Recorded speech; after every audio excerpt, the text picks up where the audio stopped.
Waouh! C'est quoi ce match que j'ai vu hier? Moi, je vous annonce tout de suite, hein. Pour tous les amoureux du football, si vous n'avez pas regardé la première mi-temps de Ajax Real hier soir en Ligue des Champions, huitième de finale aller au Johan Cruyff Arena, il faut que vous la regardiez absolument. C'est une mi-temps de fou où l'Ajax a donné une leçon de football au Real de Madrid. Bon, certes, le résultat final n'est pas en leur faveur, mais il faut leur reconnaître à tous ces jeunes qui ont été formés ensemble, dans la même académie, un style de jeu incomparable, qui existe depuis très très longtemps, qui a été mis en place dans le début des années 70. Et quand je vois ça, c'est du football total. Ça respire le football. Il n'y a pas eu de résultat, certes, mais comment ne pas reconnaître la qualité? En première mi-temps, j'ai vraiment cru que le Real, ils allaient craquer, hein. Mais c'est toujours le même problème. En pratiquant du beau jeu, en mettant autant d'intensité pendant 45 minutes, c'est très très dur de tenir un match entier, hein. Donc on a vu le résultat final, victoire 2-1 du Real. Benzema qui a assassiné l'Ajax. Ils sont revenus au score grâce à Hakim Ziyech, un grand Ziyech, hier soir. Et après, ils ont tué le match. C'est comme ça, c'est du Real tout craché, c'est du réalisme. Trop de déchets côté Ajax pour penser gagner le match. Le beau jeu, c'est bien. L'efficacité, c'est mieux. En tout cas, de nos jours. En tout cas, ça respirait le football. J'ai adoré. Gros big up à Frenkie de Jong, qui va signer au Barça, qui va régaler tous les supporters catalans. Hier, il a fait un match extraordinaire. Mention spéciale aussi à Mathias de Ligt, défenseur central, 19 ans, qui est monstrueux, qui a une relance. On dirait qu'il joue comme Chiellini, comme un vieux briscard. C'est le défenseur du futur. Donc voilà, les Hollandais, ils ont une super génération. J'espère que ça va continuer comme ça pour eux.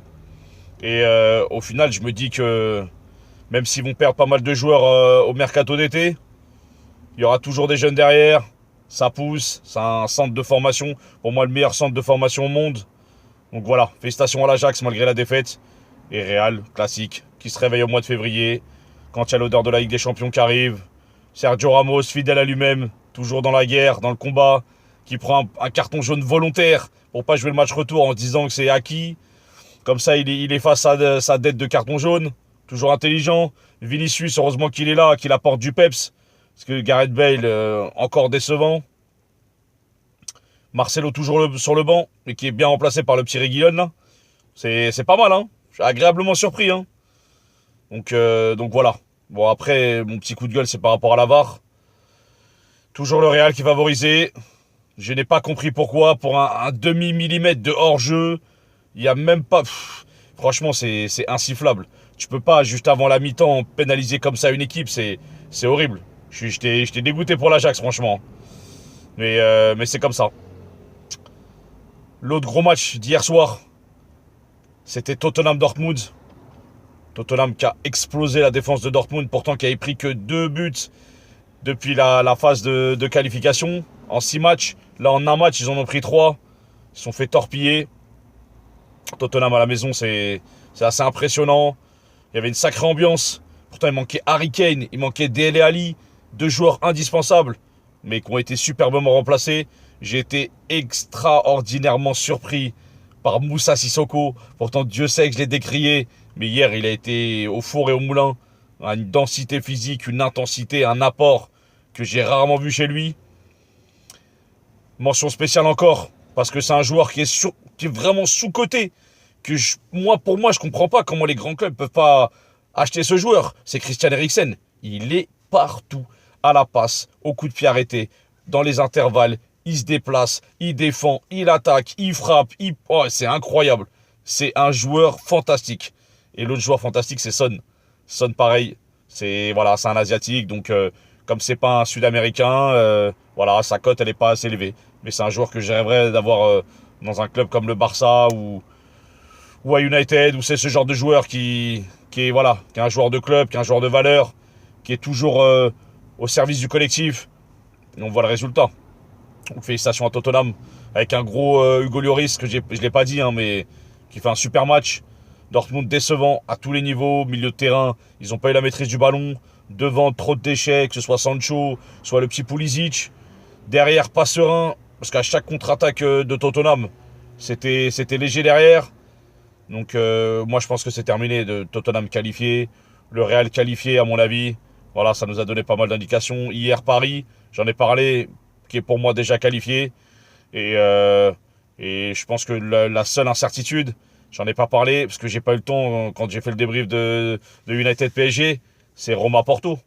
Certes la Roma qui gagne 2-1, qui prend un but dans les dernières minutes, ça va avantager Porto parce que le 1-0 retour ça va être plus facile pour Porto que pour la Roma.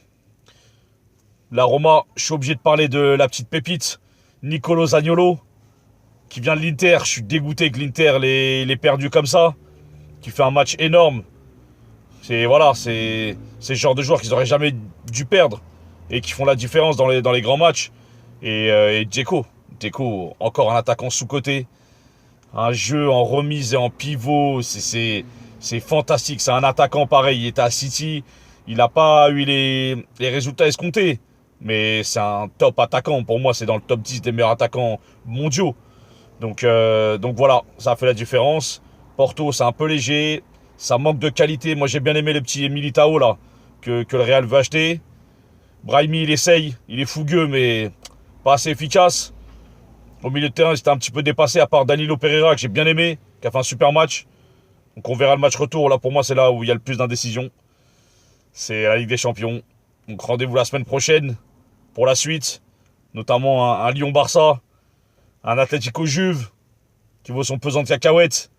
Et là, on va voir ce que ça donne. On va voir qui a les cojones. Merci à tous. Bonne soirée.